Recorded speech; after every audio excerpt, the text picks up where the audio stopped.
Bianca Braithwaite Davis. And you're from Orillia, Ontario. What are you finding on the ground?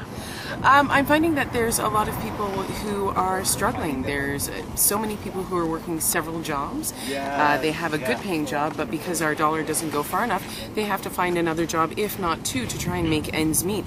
And that's a problem because especially in small towns like this, a lot of people are having to either move away to find jobs or they're staying where they are and all they're doing is working. And I truly firmly believe that our middle class is the backbone of every small town's economy. And it's about raising awareness about that. That's good. You know what I heard recently from a campaign manager from Norm Miller's office in Parry Sound is that, some of the cuts, people could fall through the crack and end up on welfare, and there needs to be a discussion around that. Would you say that people are really afraid of the math and some of the rhetoric they're hearing around the job cuts?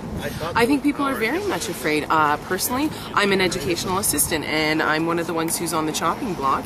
And when you do the math, they're talking about 954 jobs in each riding that is going to be cut. And in small towns, that's a large percentage of the population.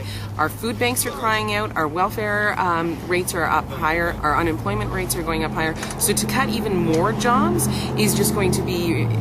It's very scary to think about how that's going to affect our communities. Now, the other thing that I'm hearing is from workers, the cost of working.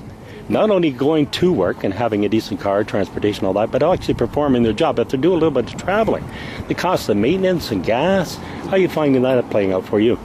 I'm very fortunate that I do have a job where my commute to work is only about 7 minutes. My husband travels all over Ontario and the cost of gas for that is just ridiculous. When you're putting, 40, 50,000 kilometers on your car in 1 year, that's taxing and you're working to make money, but you're also working to pay for the ability to go to work, which is